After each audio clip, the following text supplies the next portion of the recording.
Bismillahirrahmanirrahim. شريك له الملك الحق المبين وأشهد أن سيدنا ونبينا محمد وعلى آله وأصحابه الصادق الأمين. اللهم صل على سيدنا محمد وعلى آله وأصحابه ومن تبعهم بإحسان إلى يوم الدين. ويا عباد الله أوصيكم وإياي بتقوى الله فقد فاز المتقون. اتقوا الله أيها المسلمون، اتقوا الله حق تقاته ولا تموتن إلا وأنتم مسلمون. صدق الله العظيم. معاشر المسلمين وزمرة المؤمنين، jemaah-jemaah yang dimuliakan Allah Subhanahu wa taala. Melalui kehendak berulang ini, senantiasa hari demi hari, waktu demi waktu, senantiasa kita memanjatkan rasa puji syukur kita kehadirat Allah Azza wa Jalla, Tuhan yang Maha Kuasa, yang mana pada hari yang mulia ini, di waktu yang mulia ini, di saat-saat yang mulia ini, Allah masih perkenankan kita, Allah masih memberikan kepada kita namanya nikmat-nikmatnya, terutama nikmat kesehatan dan nikmat kesempatan, sehingga kita masih bisa melangkahkan kaki kita, mengayunkan tangan kita untuk bisa hadir di rumah Allah Subhanahu wa taala ini dalam rangka yaitu beribadah kepada Allah Subhanahu wa taala. Salah satu ibadah yang kita kerjakan yaitu melaksanakan menunaikan ibadah salat Jumat secara berjamaah yang insyaallah akan kita laksanakan nantinya. Salawat beriringkan salam kepada putranya Abdullah bin Aminah Habibullah, kekasih Allah, yakni Nabi besarnya Muhammad sallallahu alaihi wasallam, dengan mengucapkan Allahumma salli ala sayyidina Muhammad wa ala alihi sayyidina Muhammad. Di suatu ketika Rasulullah sallallahu alaihi wasallam duduk bersama para sahabat, di saat itu salah seorang sahabat bertanya kepada Rasulullah, "Ya Rasulullah, siapakah disebut orang yang muflis itu ya Rasulullah?" Muflis, apakah orang yang muflis itu adalah orang yang kikir, orang yang bakhil? Ternyata jawaban Rasulullah sallallahu alaihi wasallam begitu mengejutkan para sahabat. Orang yang paling muflis di antara kamu yaitu adalah orang yang enggan untuk berselawat kepada Rasulullah sallallahu alaihi wasallam. Innallaha wa malaikatahu yusalluna 'alan nabi ya ayyuhalladzina amanu sallu 'alaihi wa sallimu taslima. Allah saja berselawat kepada Rasulullah beserta para malaikatnya. Kenapa kita manusia enggan untuk berselawat kepada Rasulullah sallallahu alaihi wasallam? Mudah-mudahan dengan memperbanyak selawat kepada Rasulullah sallallahu alaihi wasallam, senantiasa kita nantinya mendapatkan syafaatnya di yaumil akhir nanti. Amin amin ya rabbal alamin. Ma'asyiral muslimin wa zumratul mu'minin, jemaah-jemaah yang dimuliakan Allah Subhanahu wa taala. Dalam kesempatan yang mulia ini, melalui mimbar khutbah yang mulia ini, khatib berwasiat kepada jemaah sekalian, pada umumnya terutama kepada diri pribadi khatib sendiri, marilah senantiasa kita meningkatkan keimanan dan ketakwaan kita kepada Allah Subhanahu wa taala. Takwa dalam arti kata berusaha untuk melaksanakan, melakukan, menunaikan sekuat mungkin apapun yang tentunya diperintahkan oleh Allah Subhanahu wa taala, dan berusaha untuk meninggalkan, menjauhkan apapun bentuknya yang dilarang oleh Allah Subhanahu wa taala. Ma'asyiral muslimin wa zumratul mu'minin, jemaah-jemaah yang dimuliakan Allah Subhanahu wa taala. Allah Subhanahu wa taala menciptakan hidup dan kehidupan ini tidaklah main-main dan sia-sia belaka. Apapun kondisi kita, bagaimanapun kehidupan kita, sesungguhnya hidup ini adalah sebagai ujian dari Allah Subhanahu wa taala. Siapa di antara kita yang paling terbaik amal ibadahnya, dialah yang paling bertakwa di sisi Allah Subhanahu wa taala. Hal ini senada sesuai dengan yang difirmankan oleh Allah Subhanahu wa taala dalam Al-Qur'an surah Al-Mulk ayat 1 sampai ayat 2. A'udzu billahi minasyaitonir rajim. Bismillahirrahmanirrahim. Tabarakalladzi biyadihil mulku wa huwa 'ala kulli syai'in qadir. Alladzi khalaqal mauta wal hayata liyabluwakum ayyukum ahsanu 'amala. Maha suci Allah yang di tangannya lah segala kerajaan. Allah yang menguasai segala sesuatu. Allah yang menjadikan mati kemudian hidup. Untuk apa? Untuk mengujimu dan ingin mengetahui siapa yang paling terbaik amal ibadahnya di antaramu. Surah Al-Mulk ayat 1 sampai ayat 2. Ma'asyiral muslimin wa zumratal mu'minin, jemaah-jemaah yang dimuliakan Allah Subhanahu wa taala. Allah menciptakan manusia dalam keadaan fitrah. Kullu mauludin yuladu 'alal fitrah. Setiap bayi yang dilahirkan ke dunia ini dalam keadaan fitrah, yaitu dalam keadaan suci, dalam keadaan sempurna. Sebagai makhluk yang memiliki kesempurnaan itu, Allah menganugerahkan kepada kita yaitu hati nurani dan akal pikiran. Dalam sisi lain, Allah juga menganugerahkan, Allah juga menitipkan yang namanya hawa nafsu. Cuma ada perbedaan di antara keduanya. Hati nurani dan akal pikiran itu lebih cenderung diarahkan kepada nilai-nilai kebajikan dan nilai-nilai kebaikan. Akan tetapi hawa nafsu lebih cenderung kepada yang sebaliknya. Ma'asyiral muslimin wa zumratal mu'minin, jemaah-jemaah yang dimuliakan Allah Subhanahu wa taala. Kemudian Allah menguji manusia dengan perintah dan larangan, dengan hukum-hukum dan ketentuan-ketentuan yang lain sebagainya. Untuk apa? Yaitu untuk mengetahui siapa manusia, siapa makhluknya yang terbaik amalnya selama masa hidup di dunia. Allah Subhanahu wa taala berfirman di dalam Al-Qur'an, "Inna khalaqnal insana min nutfatin amsyajin nabtalihi faj'alnahu sami'an basira." Allah menciptakan kita dari amsyaj. Amsyaj ini dalam bahasa Indonesia, bahasa Indonesianya maaf, yaitu adalah setetes air mani yang bercampur. Allah ciptakan manusia dari setetes air mani yang bercampur. Kemudian kami hendak mengujinya dengan perintah dan larangan. Karena itu kami jadikan dia mendengar dan melihat. Surah Al-Insan ayat 2. Ma'asyiral muslimin wa zumratal mu'minin, jemaah-jemaah yang dimuliakan Allah Subhanahu wa taala. Apapun bentuk jalan hidup yang kita pilih, baik itu jalan kiri maupun itu jalan kanan, semua akan dimintai pertanggungjawaban oleh Allah Subhanahu wa taala, lengkap dengan bentuk segala bentuk konsekuensi yang diterima ketika kita dikembalikan kepada Allah Subhanahu wa taala. Firman Allah ditegaskan di dalam Al-Qur'an, "Afa hasibtum annama khalaqnakum 'abada wa annakum ilaina la turja'un." Apakah kamu mengira bahwasanya kami menciptakan kamu itu sia-sia saja?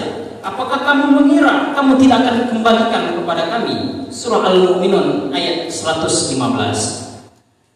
Dari keterangan ayat di atas, saudara-saudara, dapatlah dijelaskan bahwasanya apa saja yang kita alami di dalam hidup ini, bagaimanapun keadaannya, hidup ini adalah merupakan ujian yang diberikan oleh Allah Subhanahu wa taala. Jika kita sedang berada dalam kondisi yang baik, serba berkecukupan, percayalah itu juga adalah ujian dari Allah Subhanahu wa taala. Bagaimana kita mensyukurinya, bagaimana kita memanfaatkan apa yang diberikan oleh Allah Subhanahu wa taala, ataukah justru kita ingkar kepada Allah Subhanahu wa taala dengan begitu banyak nikmat yang diberikannya kepada kita. Namun sebaliknya, apabila kita berada dalam kondisi yang sulit, ekonomi yang berkurangan, Allah juga menguji sejauh mana ketahanan dan kesabaran kita, serta bagaimana usaha dan ikhtiar kita untuk memperoleh keridhaan Allah Subhanahu wa taala dan mulai untuk mengatur kepribadian yang lebih lebih baik ke depannya, tentunya dengan mengharapkan ridha Allah Subhanahu wa taala. Oleh karena itu, dalam kondisi apapun kita saudara-saudara sekalian, hendaklah kita berpikir jernih dengan menggunakan hati nurani dan pikiran yang jernih menghadapi kenyataan kita yang ada di depan kita saat ini. Jangan sekali-kali kita terperdaya dengan tipuan maslahat yang diutamakan oleh setan kepada kita semua.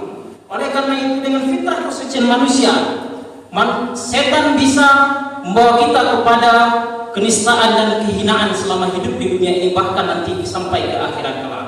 Firman Allah dalam Al-Quran, innan nafsa la'ammaratu bisu', karena sesungguhnya nafsu itu selalu membawa kepada kejahatan. Ma'asyiral muslimin wa zumratal mu'minin, jemaah-jemaah yang dimuliakan Allah Subhanahu wa taala.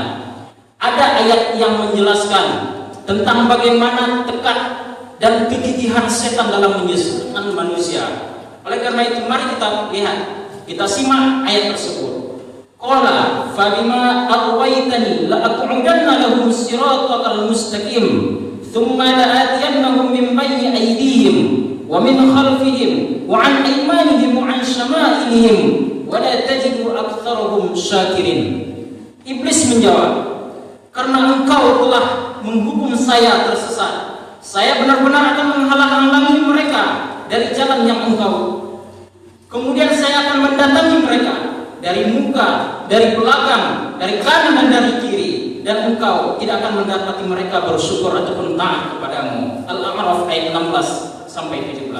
Dalam firman Allah Subhanahu wa taala yang lain, qala rabbi bima aghwaytani la uzayyinanna lahum fil ardi wa la ughwiyannahum ajma'in illa ibadaka minhumul mukhlasin. Iblis berkata, ya Tuhanku, oleh sebab engkau telah memutuskan bahwa aku ini sesat, pasti aku akan menjadikan mereka memandang yang baik sebagai perbuatan maksiat di muka bumi ini, dan pasti aku akan menyesatkan mereka semuanya kecuali hamba-hambamu yang mukhlis.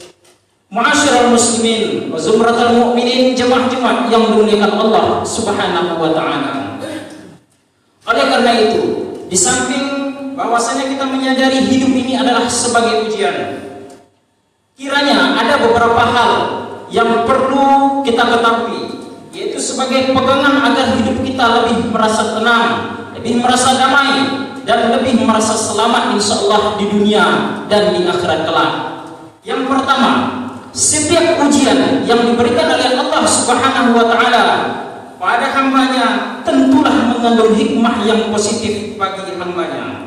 Rasulullah sallallahu alaihi wasallam bersabda, "Inna lillahi ta'ala fi athnai kulli mihnatin minha."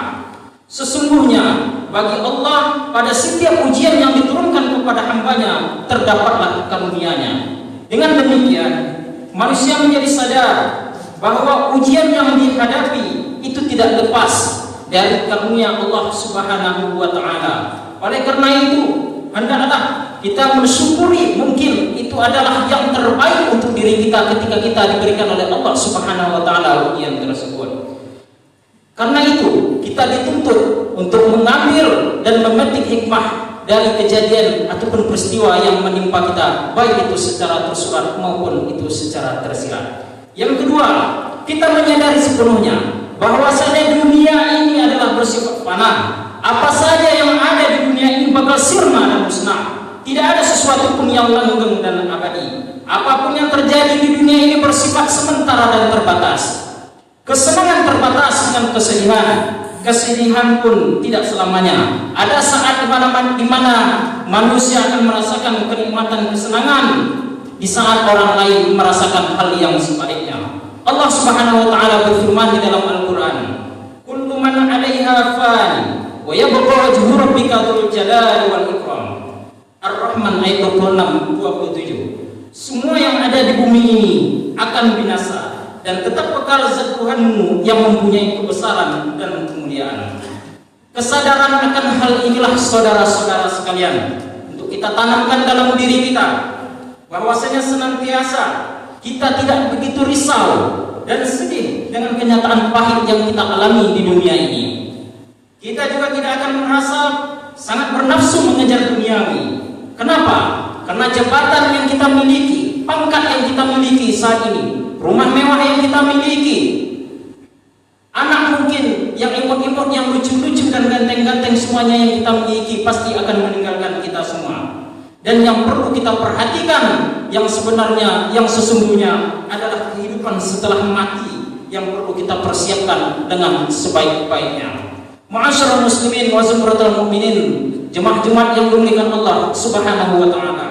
Dan yang ketiga, memandang dan menghadapi setiap ujian yang dihadapi sebagai tantangan dan pintu awal untuk memperbaiki kualitas diri, tentunya kepada kehidupan yang lebih baik ke depannya. Setiap manusia ada ujiannya. Tentulah ketika kita ingin berada di tempat yang lebih bagus, lebih baik tentu melewati ujian-ujian yang diberikan oleh Allah Subhanahu wa taala. Kemudian yang keempat, mengambil pelajaran dari peristiwa ataupun kejadian yang terjadi, baik itu kejadian yang terjadi pada diri kita sendiri maupun yang terjadi pada orang lain ataupun sekitarnya. Allah Subhanahu wa taala berfirman dalam Al-Qur'an, "Qul siru fil ardi tsumma anzuru kaifa kana 'aqibatul mukadzibin." Al-An'am ayat 11. Katakanlah, berjalanlah di muka bumi ini, kemudian perhatikanlah, temanzuru, perhatikanlah kaifa kana 'aqibatul mukadzibin, bagaimana kesudahannya orang-orang yang mendustakan agama Allah Subhanahu wa taala. Demikianlah khutbah singkat yang bisa saya sampaikan pada kesempatan kali ini. Mudah-mudahan bermanfaat bagi kita semua. Barakallahu li wa lakum fil Qur'anil azim wa nafa'ani wa iyyakum bima fihi minal ayati wad dzikril hakim. Wa taqabbal minni wa minkum tilawatahu innahu huwal ghafurur rahim.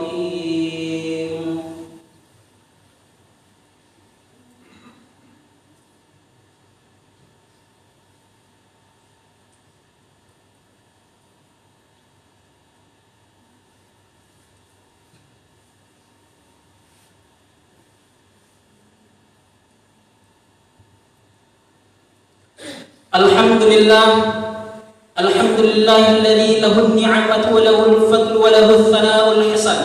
Salawatullahi barrahim wal malaikatil muqarrabin ala sayyidina Muhammadin thahal amin. Asyhadu an la ilaha illallah wahdahu la syarika lah wa asyhadu anna sayyidina Muhammadan 'abduhu wa rasuluhu la nabiyya ba'da amma ba'da. Qala Allah ta'ala fi kitabihil karim, a'udzu billahi minasy syaithanir rajim.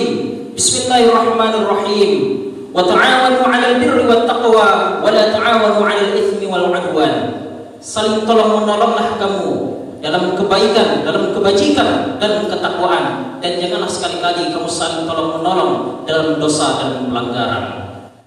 Selagi masih diberikan kesempatan untuk mampu melakukan kebaikan di dunia ini, maka pergunakan dengan sebaik-baiknya. Kita bantu saudara-saudara kita. Tidak bisa dengan harta benda, bisa dengan hal yang lainnya. Mungkin bisa dengan jabatan, mungkin bisa dengan pangkat.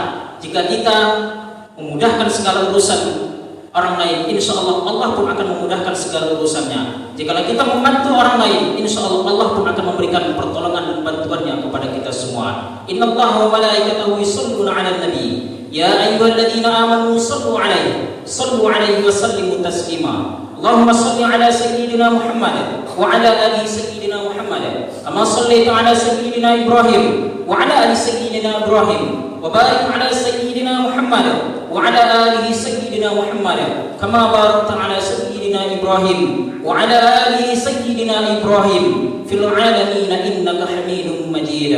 Allahumma ighfir lil mu'minina wal mu'minat والمسلمين والمسلمات الأحياء منهم والأموات إنك سميع قريب مجيب الدعوات ويا قاضي الحاجات برحمتك يا أرحم الراحمين. اللهم اغفر لنا ذنوبنا اللهم اغفر لنا ذنوبنا اللهم اغفر لنا ذنوبنا وذنوب والدينا وارحمهم كما ربونا صغارا ولجميع المؤمنين والمؤمنات والمسلمين والمسلمات الأحياء منهم والأموات إنك سميع قريب مجيب الدعوات ويا قاضي الحاجات برحمتك يا أرحم الراحمين. اللهم ربنا لا تدع لنا ذنبا إلا غفرته ولا هما إلا فرجته ولا إلا قضيته ولا عسيرا إلا يسرته ولا فقيرا إلا أغنيته ولا حاجة من حوائج الدنيا والآخرة إلا قضيتها ويسرتها برحمتك يا أرحم الراحمين. اللهم إنا نعوذ بك من الهم والحزن ونعوذ بك من العجز والكسل ونعوذ بك من الجبن والبخل ونعوذ بك من غلبة الدين وقهر الرجال. ربنا آتنا في الدنيا حسنة وفي الآخرة حسنة وقنا عذاب النار. عباد الله، إن الله يأمركم بالعدل والإحسان وإيتاء ذي القربى وينهى عن الفحشاء والمنكر والبغي يعظكم لعلكم تذكرون. فاذكروا الله العظيم يذكركم واسألوه من فضله يعطيكم ولذكر الله أكبر. أقيموا الصلاة.